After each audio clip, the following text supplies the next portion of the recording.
60 से ज्यादा मुस्लिम बाहुल्य सीटें ऐसी थी जो बीजेपी जीत गई। पर लोग आज कह रहे हैं कि ये अब उज्ज्वला, ये सब चीजें पुरानी बातें हो गई। अब लोग कह रहे हैं कि भाई प्रियंका वाड्रा आ गई हैं, प्रियंका वाड्रा ने ऐलान कर दिया है कि लड़की हूं, लड़ सकती हूं, और उनकी रैलियों में बड़ी भीड़ जुट रही है, उनकी मैराथन हो रही है तो वहां लड़कियों की लाइन लग जा रही है। तो बीजेपी के लिए चिंता की बात होनी चाहिए कि महिला वोट कहीं खिसक तो नहीं जाएगा। काश आपने ये भी कहा होता जहां मैराथन हुई वहां भगदड़ हुई, उसके बाद क्या हुआ। ठीक, आपने वो कहा नहीं, चलिए ठीक है, लेकिन मैं इतना ही कहूंगा, प्रियंका जी 2014 में भी थी, 17 में भी थी, 19 में भी थी, अब किस नए रूप में है ये मुझे पता नहीं, लेकिन इतना जरूर कहूंगा, चाहे इंदिरा जी थी, सोनिया जी थी या प्रियंका जी भी हैं, शौचालय तो बनाकर दे नहीं पाई, बिजली घरों तक पहुंचा नहीं पाई, पक्के मकान दे नहीं पाई, बैंक खाते ये खोल नहीं पाए, और ये सारा काम भी आकर नरेंद्र मोदी जी को ही करना पड़ा, योगी जी को ही करना पड़ा। और बेटियों के लिए किया क्या है? आज हमने अगर शादी की उम्र बेटियों की 18 साल से बढ़ाकर अगर 21 साल कर दी है लड़कों के बराबर, तो उसमें पेट में दर्द सबसे ज्यादा किसको हो रहा है? कुछ ऐसे लोग जो सपा के नेता हैं, वो आकर कहते हैं कि मेरे घर पे मेरी बेटी या बहन होगी तो मैं अकेला वहां पर हूं, तो मेरे अंदर का शैतान जाग सकता है। आप मानसिकता समझ सकते हैं लोगों की मानसिकता क्या है। इसी मानसिकता और इसी सोच से मुक्ति दिलाने का काम और बेटी को अधिकार दिलाने का काम किसी ने किया है तो नरेंद्र मोदी जी की सरकार ने किया है। एक और उनके आंसू पहुंचे, रसोई गैस का सिलेंडर दिया। देखिए महिला को क्या चाहिए? सम्मान सबसे पहले, सुरक्षा और सम्मान। सुरक्षा कैसे? गुंडा राज से मुक्ति दिलाई। सम्मान कैसे? शौचालय भी दिया, पक्का मकान भी दिया, रसोई गैस का सिलेंडर भी दिया, बिजली का कनेक्शन भी दिया, पानी भी घर तक पहुंचाने का काम, स्वच्छ जल देने का काम करेंगे। मुफ्त में इलाज की बात, पेंशन साथ में देने की बात, ये तो हमने किया है। तो ये जो बेटी का नारा लगाती हैं, ये पिछले 60 साल में इनकी सरकार थी, 70 सालों में। आखिर इनके परिवार और पार्टी ने आज तक क्या किया है, उसका आंकड़ा जब ये सामने लाएंगे तो पता चलेगा। मैं जब 2011 में तिरंगा यात्रा करने, राष्ट्रीय एकता यात्रा करने कलकत्ता से कश्मीर गया, तब मैंने सुल्तानपुर अमेठी जाते देखा, हजारों झुग्गी झोंपड़ियां थी रास्ते में। तो मैंने कहा भाई किस गांव में ले आए हो, कब अमेठी आएगी पता चलेगा, जिस इलाके ने वर्षों तक एक परिवार को जताकर भेजा। कहते साहब यही है, बाहर खुले में शौच, अंधेरा झुग्गियों में, बिजली का कनेक्शन नहीं, कच्चे मकानों में रह रहे थे। ये अच्छा जीवन देने का काम, अधिकार, सम्मान और सुरक्षा देने का काम किसी ने किया है तो मोदी जी और योगी जी ने किया है। अच्छा, मैं इसको समझना चाहता हूं जो सर आपने कहा, क्योंकि ये इंटरेस्टिंग बात है कि चाहे अमेठी रायबरेली की बात करें, अगर वहां डेवलपमेंट नहीं हुआ, सड़कें नहीं थी वहां पर जो आप बता रहे हैं, और वास्तव में वहां पर की स्थिति बहुत खराब थी। एक ऐसा व्यक्ति, एक ऐसा सांसद जिसकी अपनी सरकार है, 10 साल तक सरकार है, और सालों से आप उस क्षेत्र का रिप्रेजेंटेशन कर रहे हैं, क्या वजह है? क्योंकि ऐसा तो नहीं हो सकता कि सरकार के पास पैसा नहीं होगा, क्योंकि आज काशी का डेवलपमेंट हम देख रहे हैं, लखनऊ का डेवलप, तो ऐसा तो नहीं होगा सरकार के पास पैसा नहीं होगा, ऐसा नहीं होगा कि लोकसभा जो सांसद हैं, चाहे वो सोनिया जी हों या राहुल जी हों, उनके पास फंड नहीं। फिर क्या वजह है कि अमेठी और रायबरेली जैसी जगह पर भी विकास नहीं हो पाया? ये सोच क्या है, आप ये समझ पाते हैं क्या? देखिए, इन्होंने सदा सत्ता सुख भोगने का काम किया, सेवा के भाव से नहीं सोचा।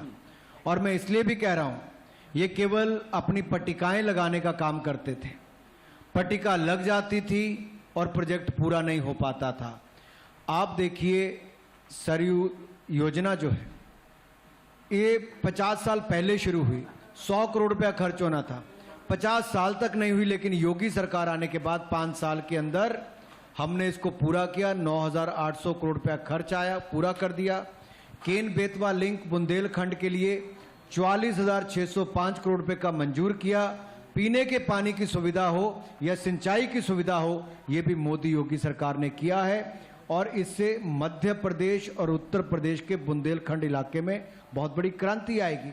एक्सप्रेस वे ये सोचते थे, सोचना अलग बात है, निर्माण करना, जमीन अधिग्रहण हमने किया, पूरा हमने किया, मात्र 4-4 साल के अंदर हमने बनाकर कर दिया, जो ये 60 साल में नहीं कर पाए। हमने वो 5 साल में करने का काम किया है।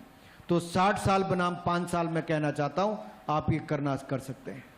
60 साल बनाम 5 साल, ये इसकी बात अनुराग जी कर रहे हैं। अनुराग जी, एक बात और मैं जानना चाहूंगा। अनुराग जी के लिए एक बार जोर की ताली इसलिए जरूरी है क्योंकि अनुराग जी बीजेपी के पहले अकेले ऐसे सांसद हैं जो टेरिटोरियल आर्मी में जो रेगुलर कमीशन्ड अधिकारी हैं, रेगुलर कमीशन्ड अधिकारी टेरिटोरियल आर्मी में हैं। और मेरा सवाल आर्मी से जुड़ा हुआ, इसलिए मैं सर आपसे जानना चाहूंगा कि भारतीय सेना को भी अब चीन के प्रोपेगेंडा का जवाब देना पड़ रहा है, क्योंकि लोग ये मानते हैं कि सेना पर कभी उंगली नहीं उठानी चाहिए। सेना जो कहती है, और हमारी सेना कमजोर नहीं, हम जानते हैं गलवान में क्या हुआ था, कर्नल संतोष बाबू की जो फौज थी उन्होंने किस तरह से लड़ाई की थी, हम जानते हैं। चीन के कैसे दांत खट्टे कर दिए हम जानते हैं। लेकिन उसके बावजूद जब सेना पे सवाल उठते हैं और सेना को सफाई देनी पड़ती है, एक चित्र दिखाना पड़ता है कि नहीं गलवान में तिरंगा है, इस डेवलपमेंट को आप कैसे देखते हैं? देखिए, जब आप आतंकवाद के खिलाफ कड़ी कार्रवाई करें, सर्जिकल स्ट्राइक करें और अपने एक भी फौजी को खिरोंच लगे बिना वहां पर ध्वस्त कराएं पूरा, उसके बाद भी देश के अंदर कुछ नेता ऐसे बैठे हैं जो उस पर प्रश्न चिन्ह खड़ा करते हैं अपनी ही सेना की काबिलियत पर। इससे बड़ा दुर्भाग्य क्या होगा? गलवान वैली में जिस तरह से भारतीय सैनिकों ने मुंह तोड़ जवाब दिया और एक संदेश दिया, ये 1962 का भारत नहीं, ये 21वीं शताब्दी में नरेंद्र मोदी जी का भारत है। और ये सेना हमारी उतनी ही मजबूत है जिसने एक नहीं कई युद्ध पाकिस्तान के खिलाफ जीते भी। दुर्भाग्य है कि राजनीति के लिए वो देश को भी दांव पर लगाने का कुछ लोग काम करते हैं। ये सोच केवल सत्ता में आने के लिए है, तो देश के लोग बहुत समझदार हैं, ऐसी सोच को वो कभी आगे नहीं आने देंगे, क्योंकि देश के लोग जानते हैं मोदी जी हैं तो वो सुरक्षित हैं, मोदी है तो मुमकिन है। क्योंकि जनधन खाता हो, बिजली हो, पानी हो, पक्का मकान हो, शौचालय हो, दवाई हो, वैक्सीन हो, या 24 महीनों में 20 महीने मुफ्त में राशन और डबल राशन देने का काम भी हो, तो ये नरेंद्र मोदी जी की सरकार के समय हुआ है। पूरी दुनिया जहां कोविड-19 पैंडेमिक में थी, उत्तर प्रदेश को मैं बधाई देना चाहता हूं। 15 करोड़ वैक्सीन उत्तर प्रदेश में योगी जी की सरकार ने किए हैं। यहां की जनता आगे आई है और जो रह गए हैं वो भी आगे आए, वैक्सीन करवाएं, ताकि इस कोरोना को हम हरा पाएं और भारत को जिता पाएं। क्योंकि मैं फिर जल्दी से एक संक्षेप में सवाल पूछूंगा। हमारे अगले मेहमान जो है केशव प्रसाद मौर्य जी भी आ चुके हैं, उनके लिए भी जोरदार ताली हो जाए, वो मेरे सामने बैठे हैं। और अगले सत्र में केशव जी से उत्तर प्रदेश पर चकाचक बात होगी, दो टूक बात होगी। लेकिन सर, मैं ये जानना चाह रहा हूँ कि क्योंकि टेरिटोरियल आर्मी के आप अधिकारी, इसलिए मैं तकलीफ होती है कई बार कि सेना को लेकर के सवाल पूछे जाते हैं, चाहे सर्जिकल स्ट्राइक हो, चाहे गलवान हो, सेना से सबूत मांगे जाते हैं कि भाई आप बताइए आपने ये, तकलीफ होती है सैन्य अधिकारी के रूप में? देखिए, एक अधिकारी के रूप में तो मैं कोई बयान नहीं दूंगा, ठीक है, लेकिन इतना जरूर कहूंगा, जो भी सेना में आता है वो एक सोच लेकर आता है कि देश की सेवा करनी। वो ये नहीं सोचता कि मुझे कितना जीना, उसको पता मुझे देश के लिए जीना है, देश के लिए मरना है, ये हर फौजी सोचता है। और इसीलिए उनके बारे में नहीं कहूंगा, लेकिन इतना जरूर कहूंगा कि हर भारतीय अपनी देश की सेना पर गर्व महसूस करता है, और जो लोग देश की सेना पर प्रश्न चिन्ह खड़ा करते हैं वो उनको ही कटघरे में लाकर खड़ा कर देते हैं। इसलिए सेना की काबिलियत पर किसी को प्रश्न चिन्ह खड़ा नहीं करना चाहिए। हमारी सेना इतनी काबिल है कि बड़े बड़ों को क्या करके दिखाना है पहले भी दिखाया, आगे जरूरत पड़ेगी तो वो भी करके दिखा सकती है। बिल्कुल, इसमें कोई दो राय नहीं। भारतीय सेना ने गलवान में जो किया था, और चीन का प्रोपेगेंडा में शायद फंसने की जरूरत नहीं है। लेकिन मैं जल्दी से 3 छोटे छोटे सवाल मेरे। सर, एक, क्योंकि हम जीत की बात कर रहे हैं, एक पहली बात, आपको क्या लग रहा है कितनी सीटें बीजेपी जो है इस उत्तर प्रदेश के चुनाव में टारगेट कर रही है, कितनी आपको लग जाएगी? जब आप ये लक्ष्य देंगे तो भूलेगा मत कि बंगाल हमारे सामने है, बंगाल में आप लक्ष्य से चूक गए थे आप लोग। हमने पिछले चुनाव से पहले कहा था भ्रष्टाचार और गुंडाराज मुक्त करेंगे। आज मैं 5 वर्षों के बाद कहना चाहता हूं, उत्तर प्रदेश की जनता दिल से कहती है कि भाजपा आई तो अपने वायदे पूरे किए। जो कहा वो किया, जो कहेंगे वो करेंगे। और इसलिए कहना चाहता हूं, आप हमारी उपलब्धियां देखिए और इन उपलब्धियों के बाद जो जनता के लिए हमने किया है, यूपी फिर से मांगे भाजपा सरकार। और सीट तो आपका काम है आंकलन करना कितनी आएंगी। मैं तो चाहूंगा हर सीट हम जीतें, लेकिन पिछली बार भी हमने 300 से ज्यादा सीटें जीती थी। मैं यही कहूंगा 2014 में मोदी जी ने पूर्ण बहुमत की सरकार 272 से बनाई। अच्छा काम किया तो देश की जनता ने 2019 में 303 सीटें जिताई थी। उत्तर प्रदेश में हमने 312 सीटें जीती। शानदार काम किया है। हम पिछला रिकॉर्ड तोड़कर अगली सरकार फिर भारतीय जनता पार्टी की सरकार बनाएंगे। महंगाई चुनौती नहीं है क्या? कोरोना में जो सेकंड फेज आया था कोरोना का, उसमें उत्तर प्रदेश को लेकर बहुत सारे सवाल उठाए। देखिए, आंकड़े आप जहां से भी लाएंगे, कांग्रेस के शासनकाल का उठाइए, 2014 का ही उठा लीजिए, डबल डिजिट में महंगाई होती थी, 12% 13% महंगाई। मोदी सरकार के पहले 5 वर्ष देखेंगे तो औसतन महंगाई 4-4.25% के लगभग रही। ये 2 साल भी देखेंगे तो महंगाई बहुत कम रही अगर कांग्रेस की तुलना में देखेंगे तो। मैं उत्तर प्रदेश का ही, जैसे आप लोग कहते हो कि जी बेरोजगारी का क्या है, 2017 से पहले बेरोजगारी की बात करें तो 18% थी, आज 4.5% है उत्तर प्रदेश में। और ये मेरा आंकड़ा नहीं, संस्थाओं के आंकड़े हैं। आप एक एक चीज में तुलना करके देखिए, हमने शानदार काम देश और उत्तर प्रदेश में किया है।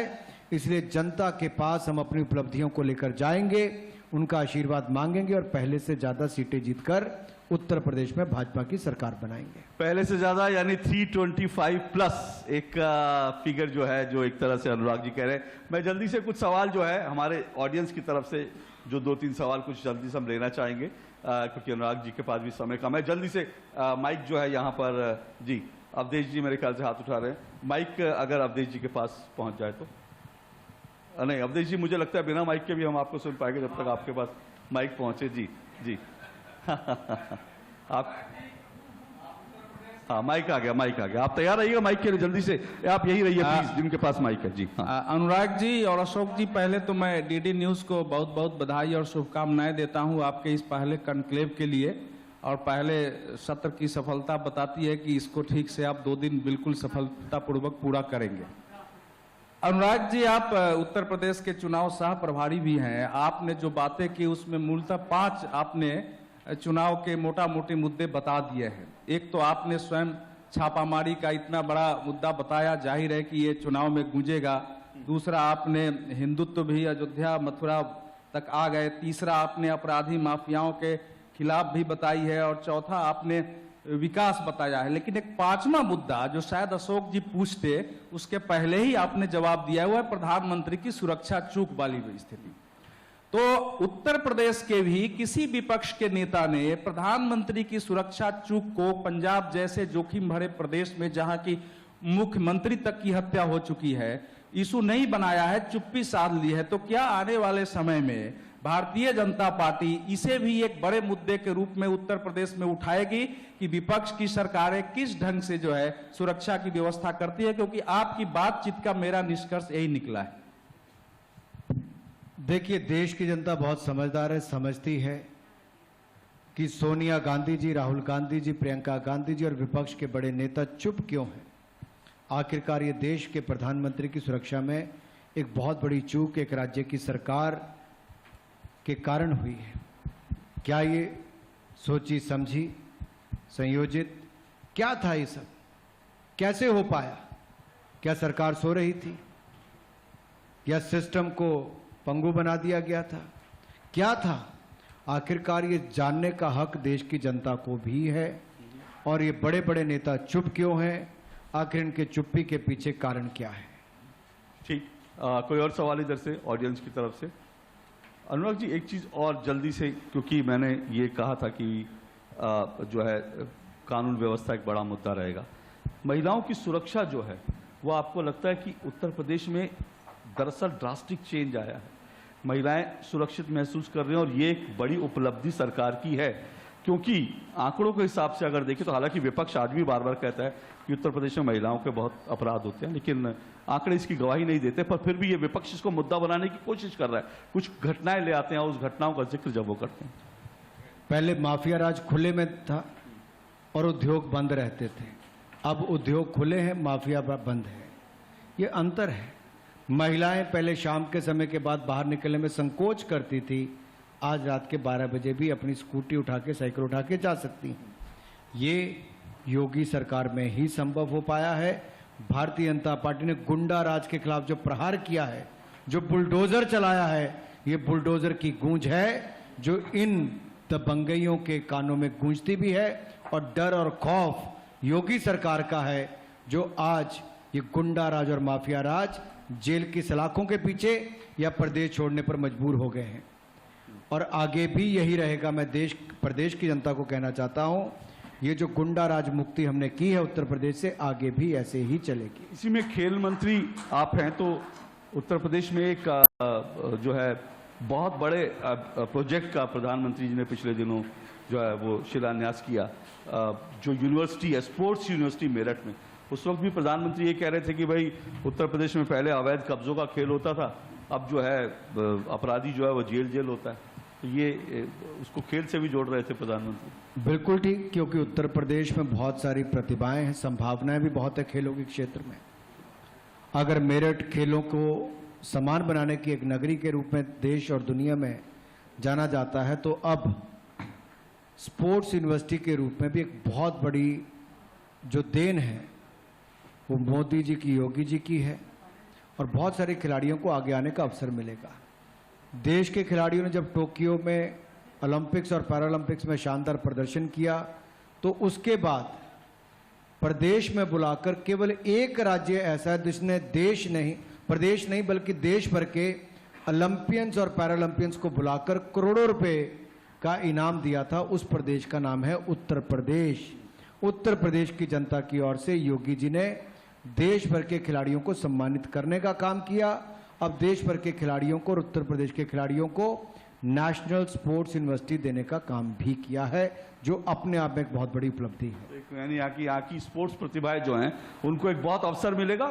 खेल फिल्मों के लिए भी हो रहा है, फिल्म इंडस्ट्री भी बन रही है। ये सब तो उत्तर प्रदेश एक तरह से कह सकते हैं कि कितना बदला यूपी, यही विद डीडी जो है हमारा हैशटैग है, कितना बदला यूपी विद डीडी हमारा हैशटैग है। और अंत में अनुराग जी चलते चलते इस हमारे कॉन्क्लेव को लेकर के और उत्तर प्रदेश को लेकर के आप, क्योंकि आप खिलाड़ियों की हौसला अफजाई करते रहते हैं, उत्तर प्रदेश में जो आपके कार्यकर्ता जो है बीजेपी के, जो वो खिलाड़ी अब मैदान में उतरने की तैयारी कर रहे हैं, उनकी हौसला अफजाई के लिए कुछ कहना चाहिए? मैं सबको कहूंगा कि आपने ही बदलाव किया था। गुंडा राज, माफिया राज से मुक्ति दिलाने के लिए हमने वो कर दिखाया है, गुंडा राज, माफिया राज से मुक्ति दिलाई है। हम चाहेंगे उत्तर प्रदेश उत्तम प्रदेश बने।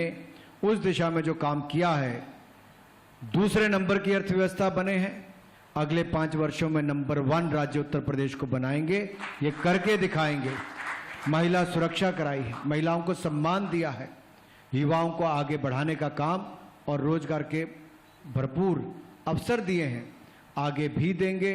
नए उद्योग स्थापित किए हैं और साथ ही साथ जो रुके हुए प्रोजेक्ट थे, जो केवल कागजों तक ही थे, उनको जमीन पर लागू करने का काम, उद्घाटन करने तक का काम किया है। हमने संस्कृति और विरासत को बचाया भी और विकास को नई ऊंचाइयों पर पहुंचाया भी, और आगे भी पहुंचाएंगे, क्योंकि यूपी फिर मांगे भाजपा सरकार।